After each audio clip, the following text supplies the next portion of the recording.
The first class of the corporate accounting, that is हम लोग आज इंटर सीएमए इंटर का पेपर नंबर 10 इन group number 2 वो हम लोग पढ़ेंगे। तो सबसे पहले तो बच्चों हम लोग क्या करते हैं, सिलेबस का एक बार ओवरव्यू लेते हैं कि क्या क्या हमारे सिलेबस में कवर है, कौन ऑन एन एवरेज कितना मार्क्स का हमारा वेटेज रखता है, कौन सा चैप्टर कितना इंपॉर्टेंट है, पहले हम लोग वो देखते हैं, फिर उसके बाद हम लोग एक टॉपिक स्टार्ट करेंगे। ठीक है, तो स्टार्ट करते हैं।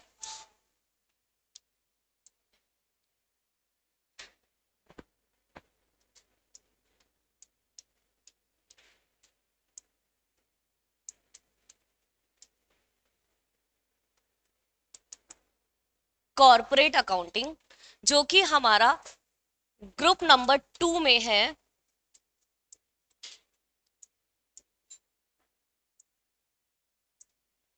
Paper number 10, yes, paper number 10।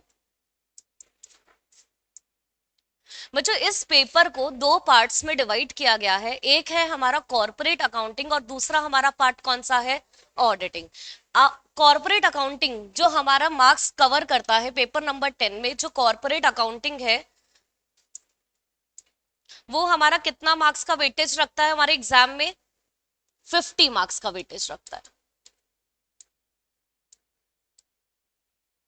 हमारे एग्जाम में कॉर्पोरेट अकाउंटिंग 50 मार्क्स का वेटेज रखता है और 50 मार्क्स हमारा ऑडिटिंग का वेटेज रहता है। तो मैं आपको जो पढ़ाने वाली हूँ वो कौन सा सब्जेक्ट है, कॉर्पोरेट अकाउंटिंग, जो कि 50 मार्क्स का वेटेज हमारा रहता है।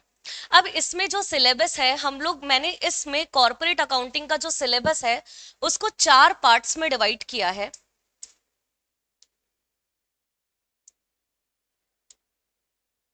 आप भी मेरे साथ लिख सकते हैं। फर्स्ट पेज पे हमारा सिलेबस,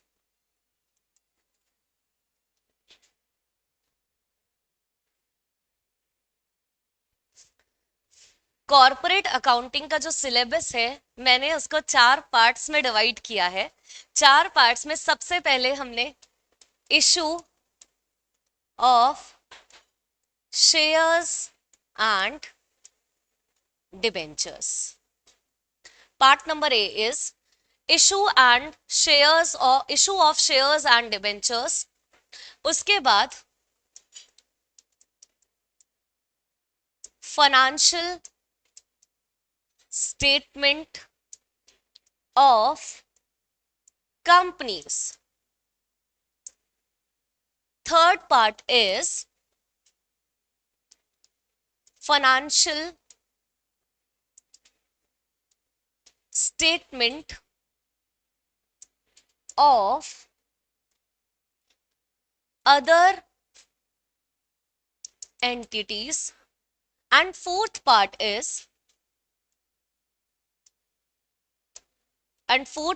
is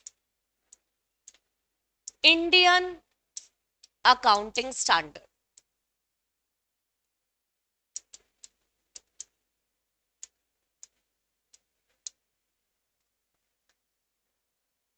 पेपर नंबर 10 के अंदर कॉर्पोरेट अकाउंटिंग का जो सिलेबस है उसको मैंने 4 पार्ट्स में डिवाइड किया है। पहला है हमारा issue of shares and debentures, दूसरा हमारा है financial statement of companies. Financial statement of some companies के अंदर क्या क्या आएगा, सबसे पहला पार्ट आएगा हमारा पी एंड एल किस तरीके से बनाते हैं वो हम सीखेंगे, बैलेंस शीट किस तरीके से बनाते हैं, और तीसरा हमारा फाइनेंशियल स्टेटमेंट के ही अंदर इंक्लूड होता है, that is cash flow statement. Cash flow statement ये हमारा फाइनेंशियल स्टेटमेंट के अंदर दो चैप्टर्स में कवर होता है, ये दोनों का चैप्टर हमारा एक है और ये जो कैश फ्लो स्टेटमेंट है वो हमारा एक अलग चैप्टर है। तो ये हमारा फाइनेंशियल स्टेटमेंट में कवर होता है।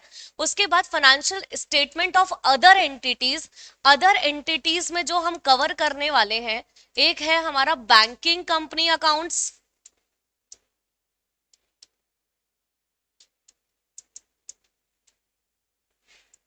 दूसरा है हमारा इंश्योरेंस कंपनी अकाउंट्स,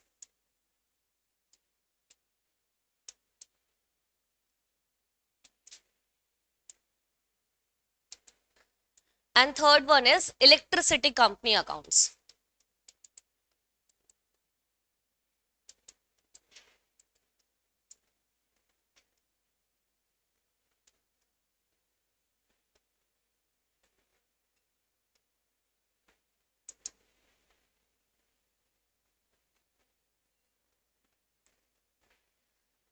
बच्चों financial statement of other entities में कौन कौन सी अकाउंटिंग हम लोग पढ़ने वाले हैं कि बैंकिंग कंपनी अकाउंट्स अपने अकाउंट्स किस तरीके से, फाइनेंशियल स्टेटमेंट किस तरीके से बनाती है, वो हम बैंकिंग रेगुलेशन एक्ट के अकॉर्डिंग पढ़ने वाले हैं। इंश्योरेंस कंपनी अकाउंट्स यानी कि इंश्योरेंस कंपनी अपने अकाउंट्स किस तरीके से बनाती है, उस पे लगता है आईआरडीए एक्ट, वो हम इंश्योरेंस कंपनी अकाउंट्स के हिसाब से पढ़ने वाले हैं, उसके हिसाब से आईआरडीए एक्ट के हिसाब से पढ़ने वाले हैं। और तीसरा है हमारा इलेक्ट्रिसिटी कंपनी अकाउंट्स, उसके अंदर हम लोग किस तरीके से इलेक्ट्रिसिटी कंपनी अपने फाइनेंशियल स्टेटमेंट्स बनाती है, वो हम किसके एक्ट के अकॉर्डिंग पढ़ने वाले हैं, इलेक्ट्रिसिटी एक्ट के अकॉर्डिंग पढ़ने वाले हैं। तो ये इसके ऊपर, इन तीनों चैप्टर्स के ऊपर हमारा कंपनीज अकाउंट नहीं लगता है। बेसिकली जो शेड्यूल नंबर 3 है, शेड्यूल 3 सेक्शन 129 के अकॉर्डिंग जो हम बाकी कंपनीज के फाइनेंशियल स्टेटमेंट बनाते हैं, उसके अकॉर्डिंग इन कंपनीज में फाइनेंशियल स्टेटमेंट नहीं बनता। इसमें कौन सा एक्ट अप्लाई होता है, इसमें कंपनीज एक्ट अप्लाई ना होके अपने अपने एक्ट्स फॉलो करके फाइनेंशियल स्टेटमेंट बनाए जाते हैं। अब बच्चों इंडियन अकाउंटिंग स्टैंडर्ड है, इसके अंदर हमारे पास ऑन एन एवरेज अगर देखें तो 5 से 6 हमारे अकाउंटिंग स्टैंडर्ड्स रहते हैं, तो वो हम देखने वाले हैं इसके अंदर।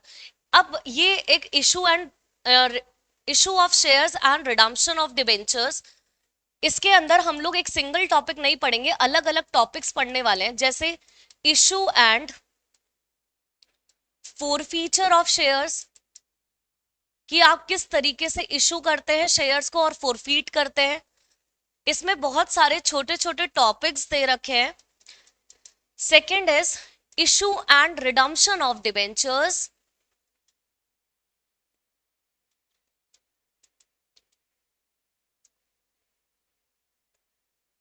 उसके बाद third topic is redemption of preference shares.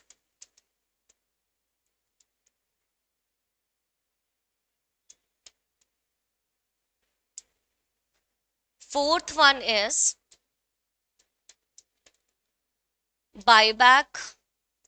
buyback of equity shares. Fifth one is bonus shares. उसके बाद sixth part is underwriting of securities, and then उसके बाद हमारा ESOP is employ stock option plan. तो ये ऑलमोस्ट हम लोग यही टॉपिक्स हम लोग कवर करने वाले हैं।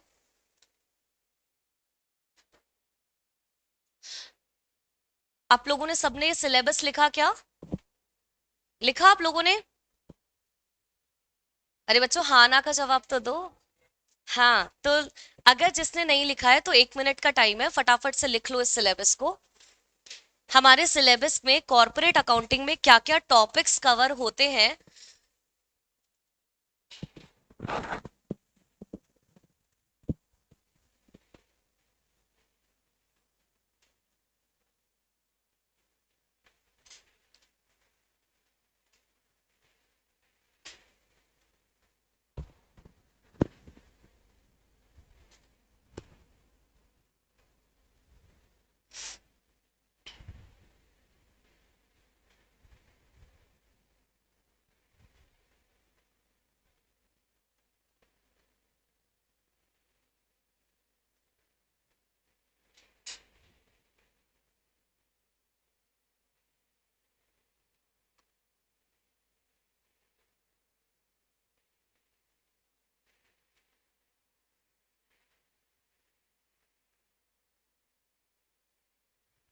डन? सबका हो गया है? चलो अब बच्चों चलते हैं एग्जाम पॉइंट ऑफ व्यू की बात करते हैं। ये तो हमने सिलेबस की बात करी, अगर हम एग्जाम पॉइंट ऑफ व्यू से बात करें तो कौन सा चैप्टर हम, कितना इंपॉर्टेंट है, कौन सा चैप्टर हम लोग क्या पढ़ना चाहिए, तो वो थोड़ा सा ऑन एन एवरेज हमारे एग्जाम में कौन सा चैप्टर कितने मार्क्स का वेटेज रखता है, एक बार थोड़ा सा वो डिस्कस कर लेते हैं, देन उसके बाद हम लोग अपना चैप्टर स्टार्ट करेंगे। देखो सबसे ज्यादा जो इंपॉर्टेंट चैप्टर आपका है that is part B, that is financial statement of the companies. ये हमारा एग्जाम में on an average, on an average बात कर रही हूँ, फिक्स नहीं है, ज्यादा भी हो सकता है और कुछ कम भी हो सकता है, +5 और -5 चलेगा, बट ऑन एन एवरेज ये हमारे एग्जाम में 20 मार्क्स कवर करता है। यानी कि अगर आपने फाइनेंशियल स्टेटमेंट कंपनी के बनाना सीख लिए प्लस कैश फ्लो स्टेटमेंट सीख लिया, तो इजीली आप लोग कितना स्कोर कर सकते हैं, 20 मार्क्स ऑन एन एवरेज आपके एग्जाम में पूछा जाता है, और हर बार इसके क्वेश्चन आते हैं। अगर मैं इस चैप्टर की बात करूं, अदर एंटिटीज में बैंकिंग, इंश्योरेंस और इलेक्ट्रिसिटी को मिला के ऑन एन एवरेज हमारा जो मार्क्स वेटेज रहता है वो 6 to 8 मार्क्स का रहता है। On an average 6 to 8 marks weightage हमारा कवर करता है। और रही बात हमारे इंडेस की, तो इंडेस हमारे एग्जाम में 5 मार्क्स का वेटेज रखता है ऑन एन एवरेज। और अगर हम इस टॉपिक की बात करें, तो इस टॉपिक के अंदर हमारा एग्जाम में 15 to 20 मार्क्स हमारा एग्जाम में वेटेज रखता है। 15 से लेके 20 मार्क्स ऑन एन एवरेज हमारा इस चैप्टर में से हमारा एग्जाम में वेटेज रखता है।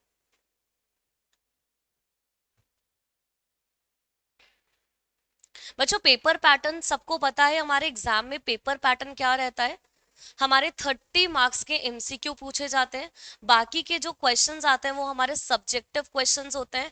अगर मैं पेपर नंबर 10 की बात करूं, तो हमारे कॉरपोरेट अकाउंटिंग के अंदर 30 मार्क्स में से 14 मार्क्स का वेटेज जो रहता है वो हमारे एमसीक्यू का रहता है, केवल और केवल कॉरपोरेट अकाउंटिंग का। बाकी जो रिमेनिंग मार्क्स है वो हमारा किसका, ऑडिट का पूछा जाता है। उसके बाद अगर सब्जेक्टिव की बात करें, सब्जेक्टिव में से कॉर्पोरेट अकाउंटिंग के आपके पास 4 क्वेश्चन आने वाले हैं।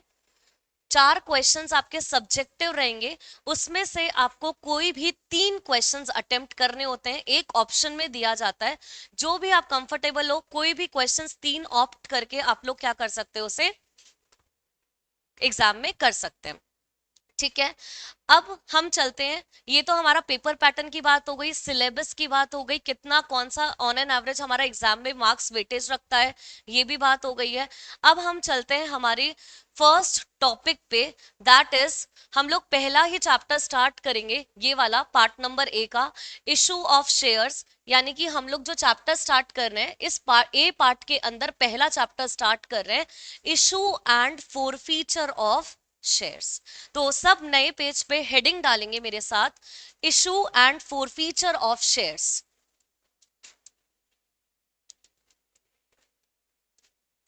Issue and forfeiture of shares,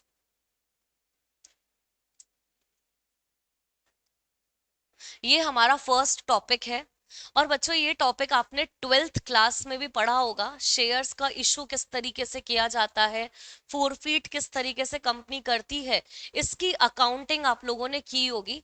लेकिन बस थोड़ा सा एडवांस लेवल पे हम लोग यहाँ पे सीखने वाले हैं, लेकिन जो आपके बेसिक्स हैं वो थोड़ा सा वहीं पे जो आप सीख कर आए हो वही हम लोग अप्लाई करेंगे इस चैप्टर के अंदर। तो सबसे पहले तो नाम जो हमारा है, issue and forfeiture of shares, shares को हम इशू कर रहे हैं और फोरफीट कर रहे हैं। तो सबसे पहले मुझे मतलब जानना है आप लोगों से कि व्हाट इज शेयर्स, शेयर्स क्या होता है, शेयर्स क्या होता है। अगर मान लो आपको कोई भी कंपनी स्टार्ट करनी है, तो सबसे पहले आपको किस चीज की रिक्वायरमेंट है, कैपिटल की रिक्वायरमेंट है, पैसा चाहिए आपको। अगर जब आपके पास पैसा इकट्ठा हो जाएगा तब आप अपना क्या कर सकते हो, कंपनी चालू कर सकते हो। तो सबसे पहले जो कैपिटल आपको चाहिए वो कंपनी किस फॉर्म में मंगा सकती है, in the form of shares. और वही कैपिटल को डिवाइड कर दिया जाता है किसमें, इनटू स्मॉल स्मॉल पार्ट्स, तो उसी को हम क्या कह देते हैं, शेयर्स कहते हैं। अब बच्चों शेयर्स हमारे 2 टाइप के होते हैं। उसके बाद शेयर कैपिटल, जो कंपनी मंगाती है एज अ कैपिटल तो उसे हम क्या कहते हैं, मैं सब लिखवाने वाली हूँ आपको, that is share capital. Share capital हमारे बहुत सारे टाइप की होती है, कौन कौन सी शेयर कैपिटल होती है, एनीवन। अरे वो तो शेयर्स होते हैं, शेयर्स के 2 टाइप्स होते हैं, इक्विटी और प्रेफरेंस। मैं पूछ रही हूँ शेयर कैपिटल का जो टाइप होते हैं, कितने टाइप की हमारी शेयर कैपिटल होती है। एक होता है हमारा ऑथराइज्ड शेयर कैपिटल, दूसरा subscribed share capital, issued share capital, called up और पेड अप शेयर कैपिटल, और बस रिजर्व कैपिटल वो अलग चीज है। बाकी कैपिटल में हमारा यही सारी चीजें आती हैं। Authorise share capital, issued, subscribed, called up, paid up, यही हमारे क्या होते हैं, शेयर कैपिटल के पार्ट्स होते हैं। उसके बाद आगे चलते हैं हम लोग किस पे, शेयर्स के टाइप्स होते हैं। दो टाइप के शेयर्स होते हैं, एक होता है हमारा इक्विटी और दूसरा होता है हमारा प्रेफरेंस। इक्विटी शेयर्स क्या होते हैं? एक तरीके से बच्चों ओनर्स होते हैं। इक्विटी क्या होता है, एक तरीके से ओनर्स होते हैं हमारे कंपनी के, वही होते हैं हमारे इक्विटी शेयर्स। उसके बाद हमारे प्रेफरेंस शेयर्स क्या होते हैं? प्रेफरेंस शेयर का मतलब क्या होता है? प्रेफरेंस दी जाती है। अब प्रेफरेंस किस चीज में दी जाती है? In the payment of dividend. दूसरा, तो वो तो मिल गया ना डिविडेंड, फिक्स परसेंट से ही मिलेगा, वो डिविडेंड हो गया। रीपेमेंट कौन बोल रहा है ये? यस, रीपेमेंट ऑफ कैपिटल, यानी कि प्रेफरेंस कैपिटल का जब रीपेमेंट होता है ना बच्चों, at the time of wind up, at the time of winding up, तो प्रेफरेंस वालों को पहली प्रेफरेंस दी जाती है। जब भी कैपिटल का रीपेमेंट होता है तो पहले प्रेफरेंस वालों को कैपिटल का रीपेमेंट होता है, और देन उसके बाद किसका पेमेंट होता है? इक्विटी वालों का। तो यही हमारे क्या होते हैं, इक्विटी शेयर्स और प्रेफरेंस शेयर्स। अब बच्चों प्रेफरेंस शेयर्स के बहुत सारे टाइप्स होते हैं, क्या क्या टाइप्स होते हैं?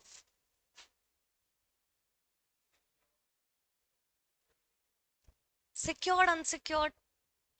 एक तो बच्चों सबसे इजी सा, रिडीमेबल प्रेफरेंस शेयर्स और इररिडीमेबल प्रेफरेंस शेयर्स। दूसरा, और बताओ। पार्टिसिपेटिंग प्रेफरेंस शेयर्स और दूसरा नॉन पार्टिसिपेटिंग प्रेफरेंस शेयर्स। और ट्रांसफरेबल, दैट इज कन्वर्टेबल और नॉन कन्वर्टेबल।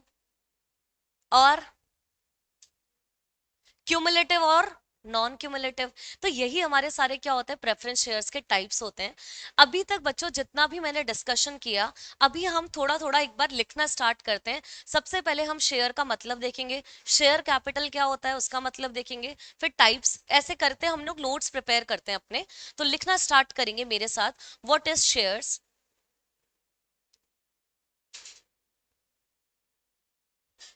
किरण खत्री, नहीं, आपको एक सेपरेट कॉपी मेंटेन रखना है कॉर्पोरेट अकाउंटिंग का। बच्चों आप लोगों को सेपरेट कॉपी ही बनाना है कॉर्पोरेट अकाउंटिंग का।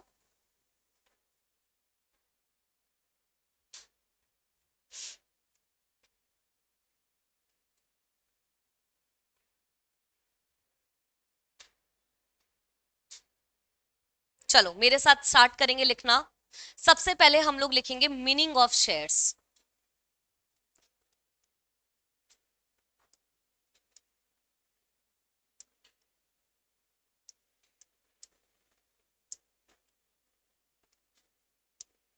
Meaning of shares,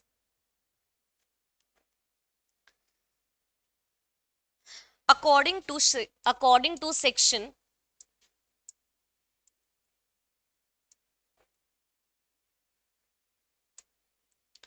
according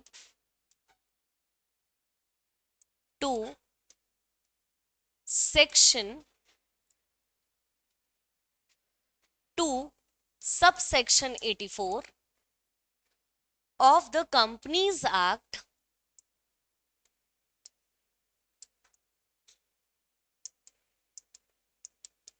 2013, share means, shares means a share, means a share in the share capital,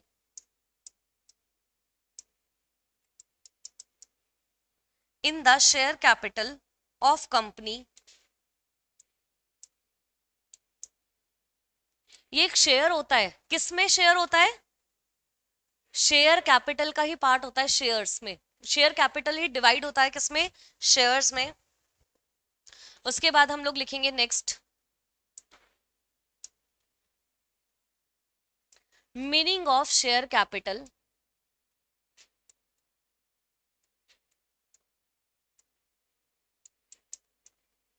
meaning of share capital, the capital of the company,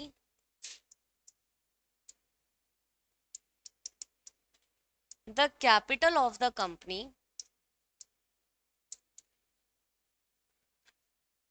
is called, जो company की capital होती है वही हमारा क्या होता है, is called share capital.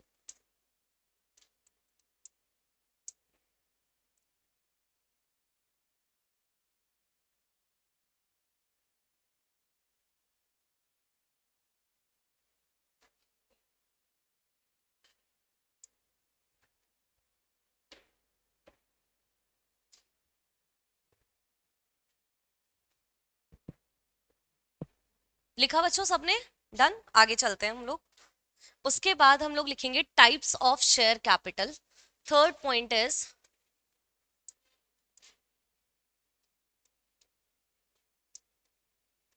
Types of share capital. Share capital के मैंने अभी आपको टाइप्स डिस्कस करे थे। सबसे पहले A is authorised share capital.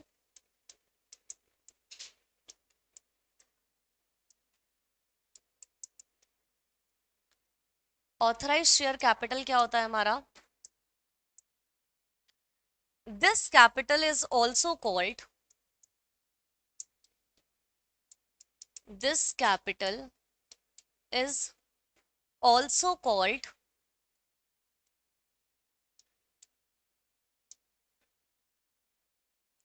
registered capital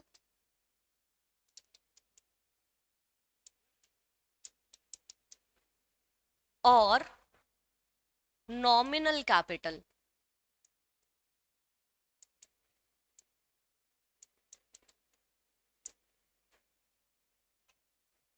This is the maximum limit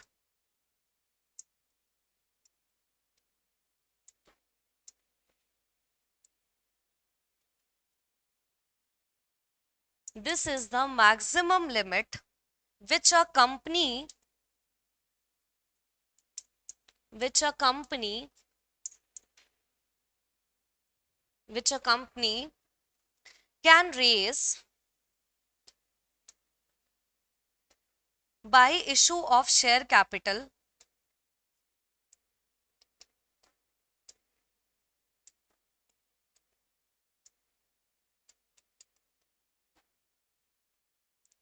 during its lifetime.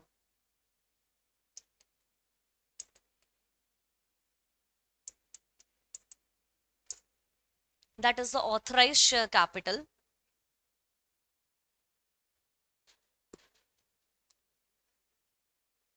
उसके बाद हम लोग लिखेंगे B part.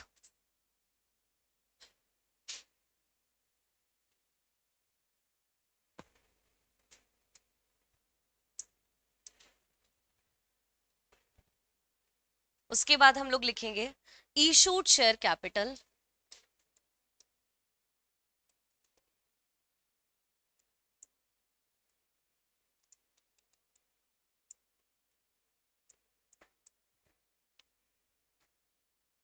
It represent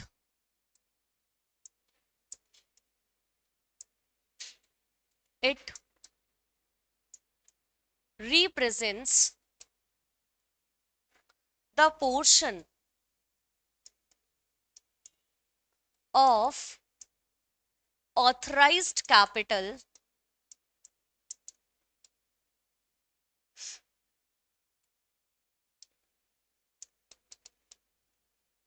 authorized capital that has been offered by the company, that has been offered by the company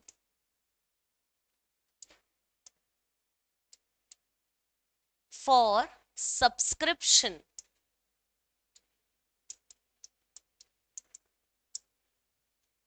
That is the issued share capital.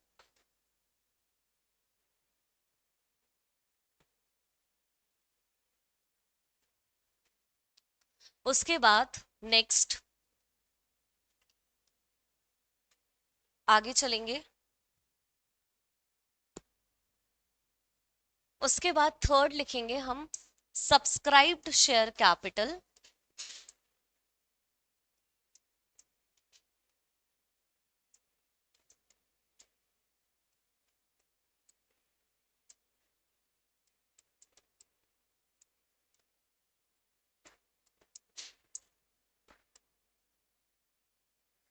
that part of the subscribed share capital, that part of the that part of issued share capital which has been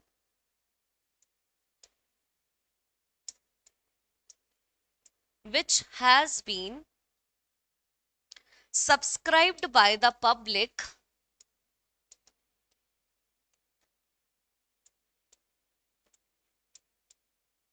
which has been subscribed by the public is called subscribed share capital.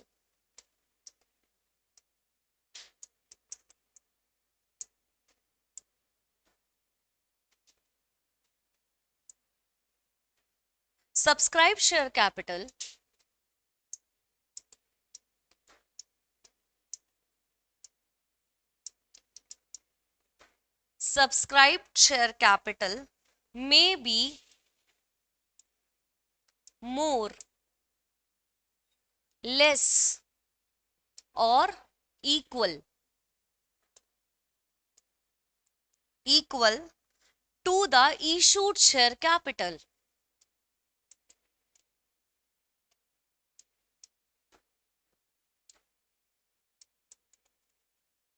To the issued share capital, और इसको थोड़ा सा highlight करके भी लिख लेना आप लोग, at least 90% of the at least 90% of the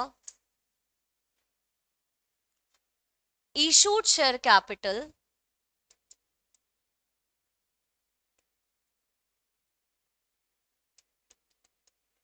at least 90% of the issued share capital must be subscribed by the public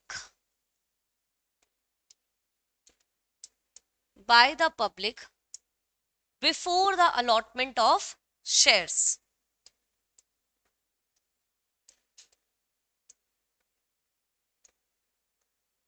Before the allotment of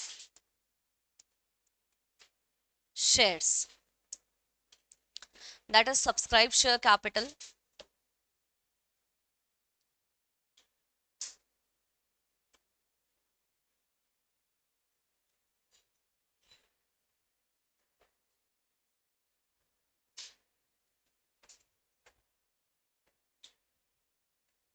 hidden writing visible है ना, सबको समझ में आ रहा है?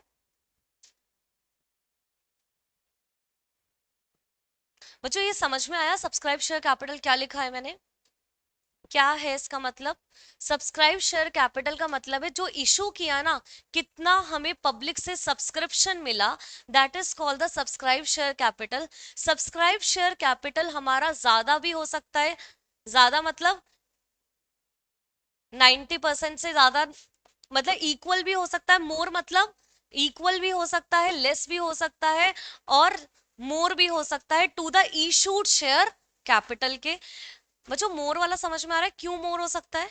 जितना आपने, अगर मान लो हमने 1 लाख शेयर्स इशू करा और हमें रिसीव हुआ, कंपनी को जो रिसीव हुआ वो 1,20,000 शेयर हुआ, तो एक तरीके से ओवर सब्सक्रिप्शन का पार्ट हमें रिसीव होता है। तो हमें जो सब्सक्राइब शेयर कैपिटल है वो ज्यादा भी हो सकते हैं, कम भी हो सकते हैं और इक्वल भी हो सकते हैं। किसके?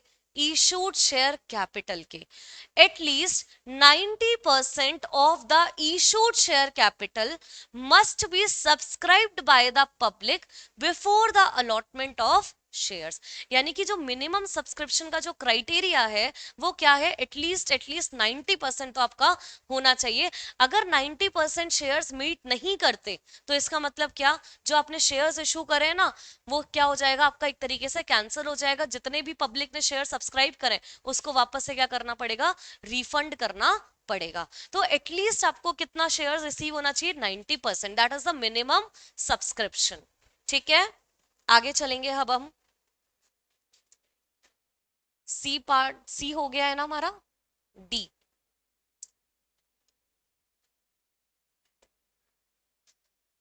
Called up share capital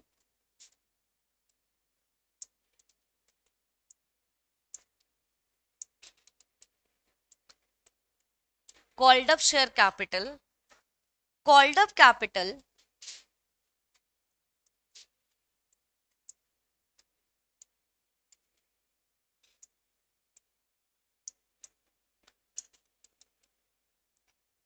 called up capital is that portion, called up capital is that portion of issued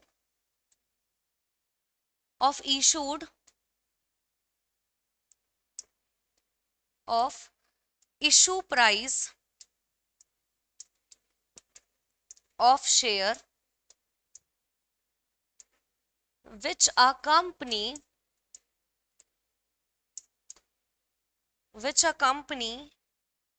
has demanded,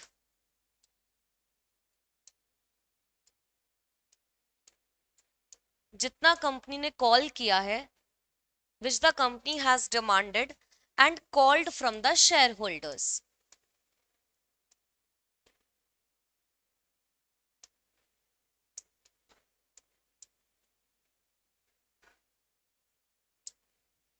that is the called up share capital।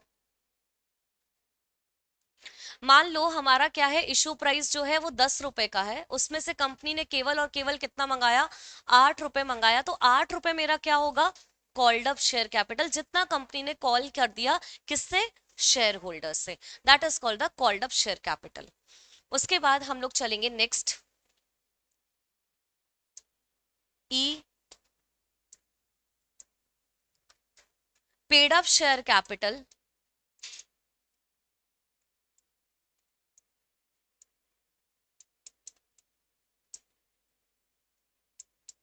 Paid up share capital, paid up capital is that portion,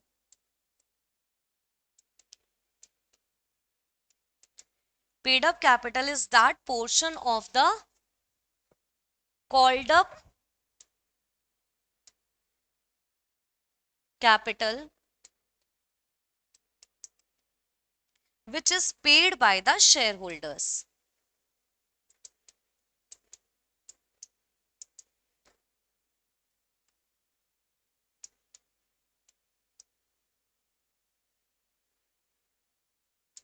which is paid by the shareholders।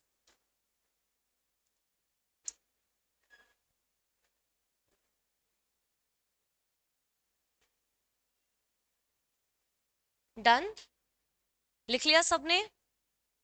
बच्चों ये समझ में आ रहा है मैंने क्या लिखा है, पेड अप शेयर कैपिटल का मतलब, paid up capital is that portion of the called up capital, जितना आपने कॉल किया है उसका ही क्या है, एक पोर्शन है, which is paid by the share holder. मान लो 8 रुपए कॉल किया था और 8 रुपए ही कंपनी ने, वो शेयर होल्डर्स ने क्या कर दिया, पे कर दिया, तो वही हमारा क्या हो जाता है, paid up share capital.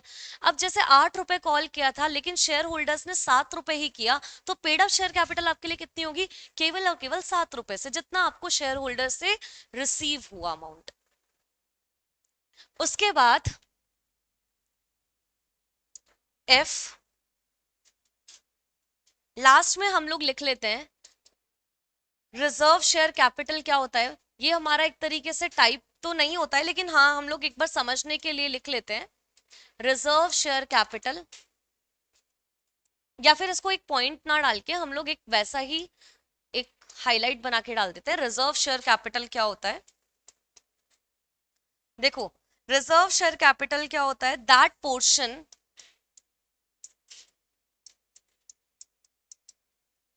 Portion of subscribed,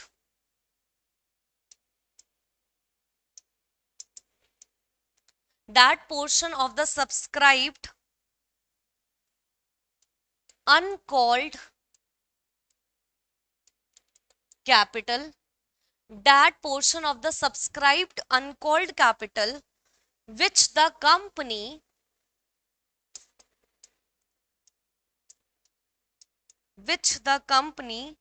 shall not call except in the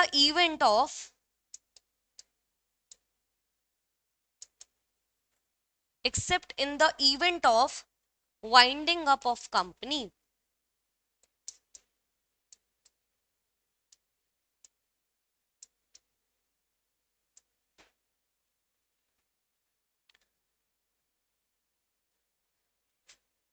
बच्चों रिजर्व शेयर कैपिटल क्या होता है, एक तरीके से ये एक ऐसा अनकॉल्ड कैपिटल है जो कि कंपनी है ना, जब तक वो चलती है, यानी कि एक्टिव कंपनी, कभी भी चलती हुई कंपनी इस कैपिटल को क्या नहीं कर सकती, मंगा नहीं सकती। लेकिन वो कब मंगवा सकती है, केवल और केवल at the time of finding up of the company. वो तभी मंगवाएगी जब कंपनी का क्या हो रहा होगा, वाइंड अप हो रहा होगा। और उसी टाइम कंपनी क्या कर सकती है, ये जो अनकॉल्ड शेयर कैपिटल है ना, उसको कॉल करके मंगा सकती है। That is called the reserve share capital. क्या ये हमारे बैलेंस शीट में कहीं भी इफेक्ट करता है क्या, कहीं आपने देखा है?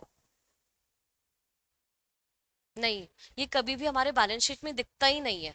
ये हमेशा हमारे डिस्क्लोजर में जाता है, नोट्स टू अकाउंट्स में हम लोग दिखाते हैं, कभी भी बैलेंस शीट का पार्ट ये नहीं माना जाता। समझ रहे हैं आप लोग? चलें आगे। अब हम चलेंगे आगे।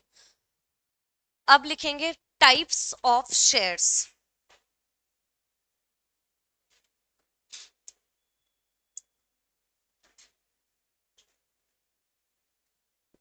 सबसे पहले अब लिखेंगे, नेक्स्ट हेडिंग डालेंगे, types of shares. Types of shares हमारे दो टाइप्स के होते हैं।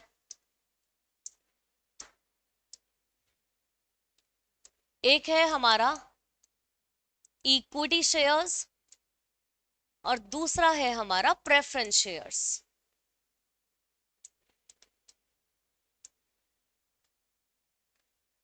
अब हम एक एक करके इसको लिखते हैं। सबसे पहले इक्विटी शेयर्स क्या होते हैं?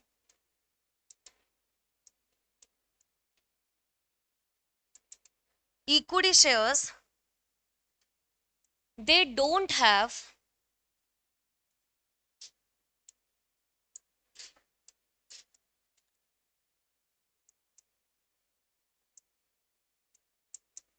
they don't have preferential right, इनके पास प्रेफरेंशियल राइट नहीं होता। They don't have preferential right in matter of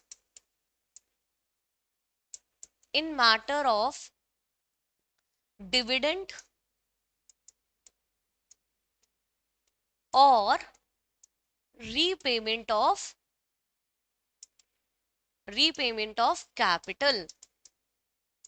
इनके पास ये राइट, प्रेफरेंशियल राइट नहीं होता in the matter of dividend और repayment of capital.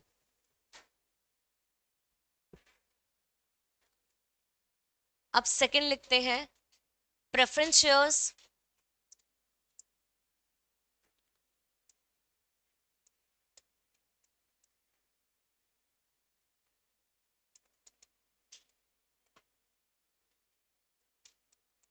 Preference shares हमारे क्या होते हैं? These are the shares. These are shares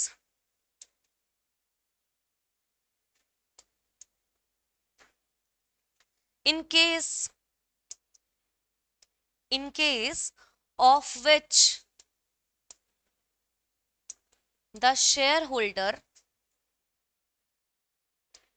in which the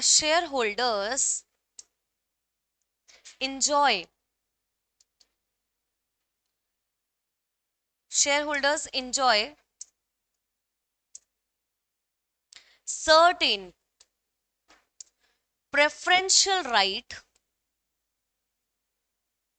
उनके पास preferential rights होते हैं, certain preferential rights to receive the dividend, to receive dividend, to receive dividend and repayment of capital.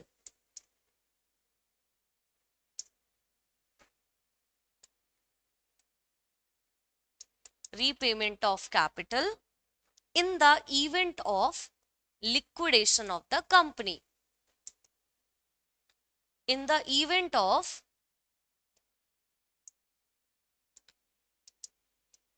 liquidation of the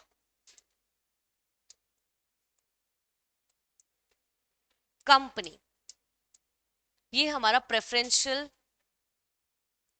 ये preferential shares नहीं, preference shares हैं,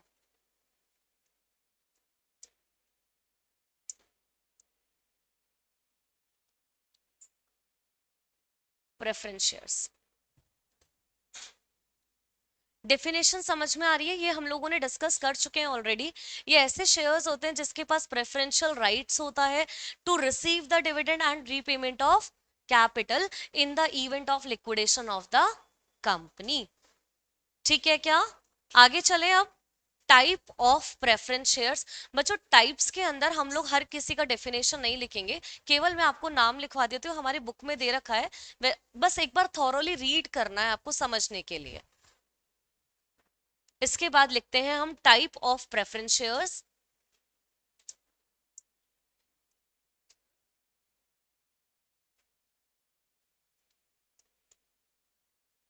types of preference shares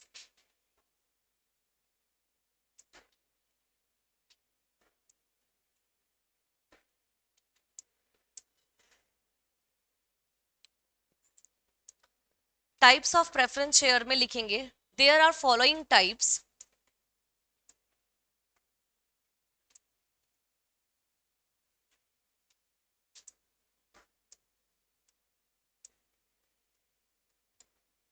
there are following types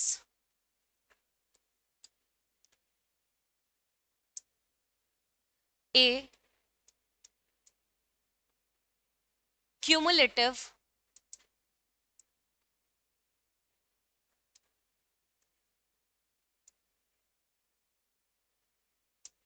cumulative preference shares. लिख लेते हैं बच्चों, definition भी एक एक लाइन का ही है, थोड़ा सा अंडरस्टैंडिंग के लिए इजी हो जाएगा आप लोगों को। क्यूमुलेटिव प्रेफरेंस शेयर्स लिखेंगे। क्यूमुलेटिव प्रेफरेंस शेयर्स क्या होते हैं?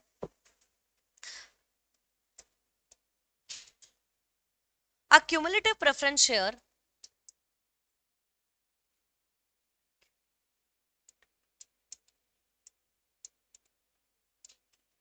a cumulative preference shares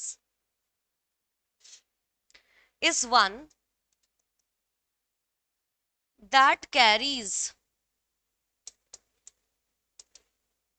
that carries the right that carries the right to a fixed amount of dividend,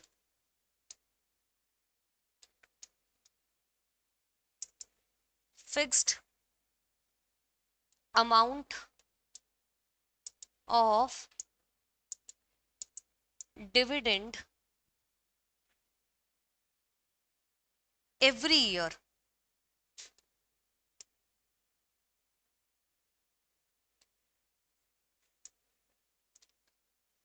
उसके बाद लिखेंगे नॉन क्यूमुलेटिव प्रेफरेंस शेयर्स।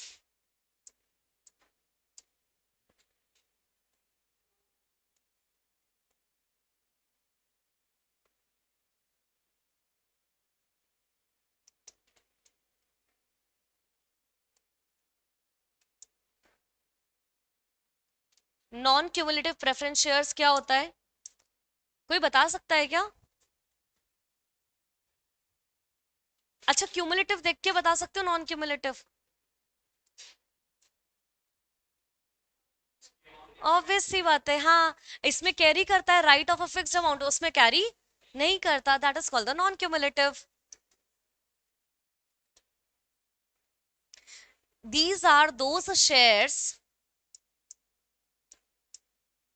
ये ऐसे शेयर्स होते हैं, these are those shares which do not carry, which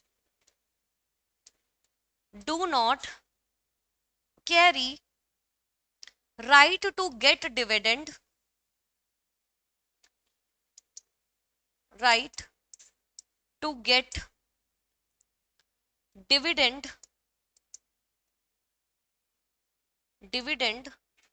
accumulated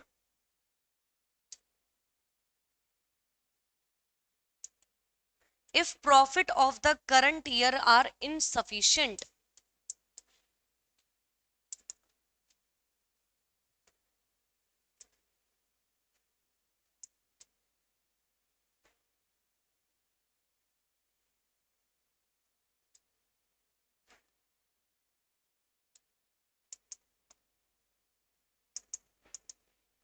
insufficient, ये हमारा ये ऐसे शेयर्स होते हैं जिसपे हम लोग राइट, जिसपे हमारा क्या होता है, जो डिविडेंड होता है उस पे राइट कैरी नहीं करता अगर हमारा करंट ईयर का प्रॉफिट क्या है, इनसफिशिएंट है। इनसफिशिएंट समझते हो, मतलब हमारा प्रॉफिट इतना सफिशिएंट नहीं है हमारे पास कि हम सबको डिविडेंड दे पाए, तो क्यूमुलेटिव में राइट मिल जाता है, नॉन क्यूमुलेटिव वाले को राइट नहीं मिलता अगर हमारा प्रॉफिट क्या होता है, इनसफिशिएंट होता है तो। उसके बाद आगे चलेंगे, third,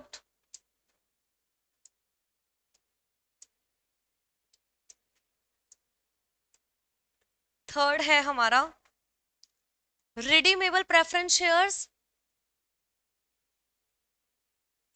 redeemable preference shares, redeemable preference shares हमारे क्या होते हैं, these are that shares, these are the shares, these are the these are shares that company, that company may issue on a condition that company will repay after the fixed period, after the fixed period or even earlier, or even earlier at company's discretion, at company discretion।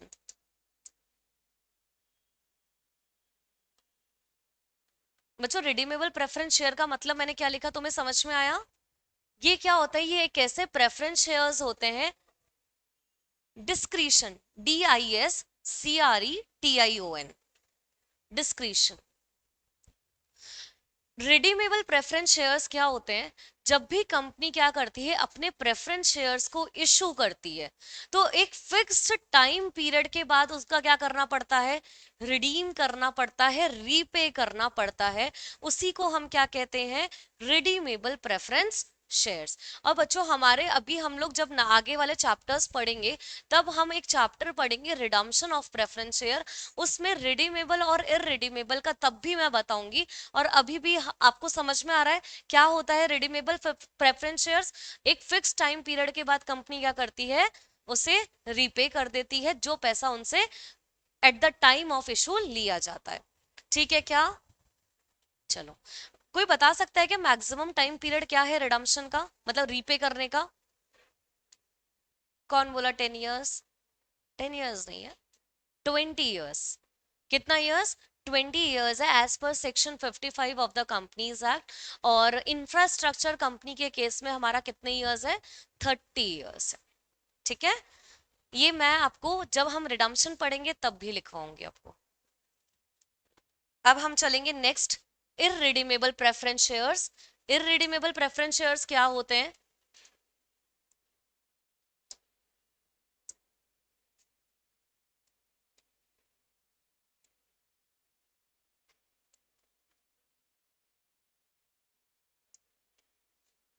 Irredeemable preference shares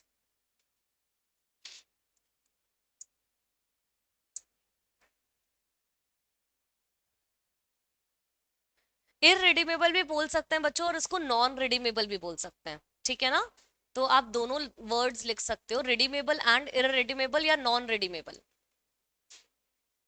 non redeemable preference shares, those shares, ये ऐसे shares होते हैं, those shares which are not redeemable, which are not redeemable, which are not redeemable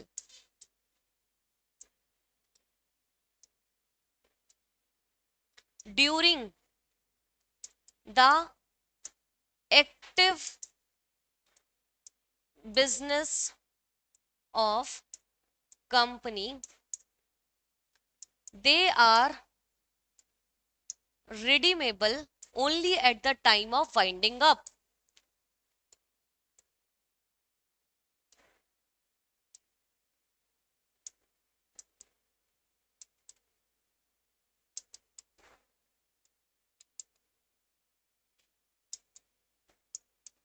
only at the time of winding up. बच्चों, irredeemable का मतलब ये तो नहीं समझ रहे हो ना कि कभी रिडम्पशन ही नहीं करेंगे, रीपे ही नहीं करेंगे? नहीं, ऐसा नहीं है। रीपे तो करेंगे, लेकिन केवल और केवल कब करेंगे? जब कंपनी क्या कर रही होगी, वाइंड अप के केस में ही हम उसको क्या करेंगे? रीपे करेंगे। आजकल अगर हम करंट सिनारियो देखें, तो करंट सिनारियो के अंदर हमारी कोई भी company irredeemable preference share issue ही नहीं करती, और लीगली अलाउड भी नहीं है। केवल और केवल कौन से प्रेफरेंस शेयर इशू करती है? रिडीमेबल प्रेफरेंस शेयर्स इशू करती है। आगे लिखेंगे अब। क्या?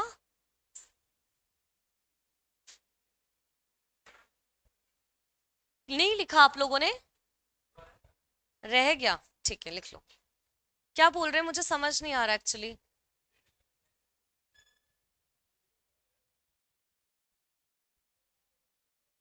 लिखना रह गया? अच्छा, ये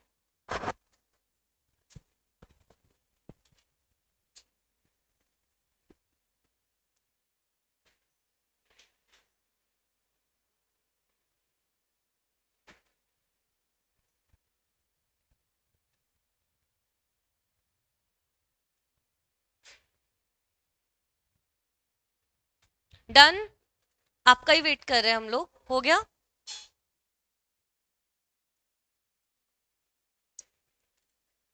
ई पॉइंट लिखेंगे हम लोग। उसके बाद लिखेंगे कन्वर्टेबल प्रेफरेंस शेयर्स और नॉन कन्वर्टेबल प्रेफरेंस शेयर्स। अरे आवाज नहीं करो। Convertible preference shares,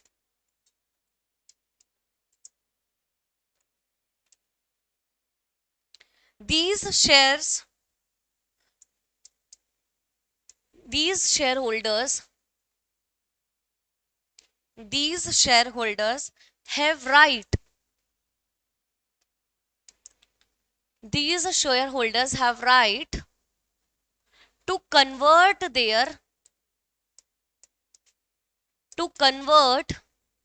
their shares into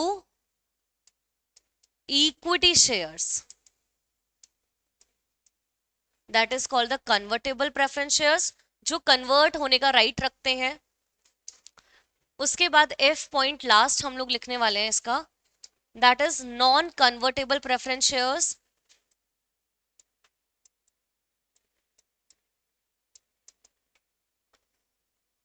non convertible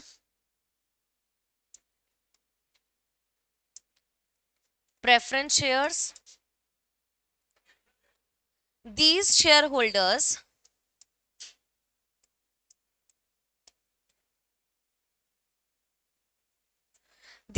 shareholders do not have right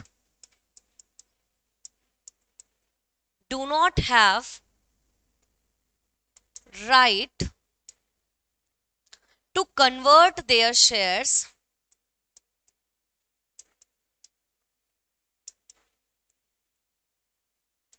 into equity shares.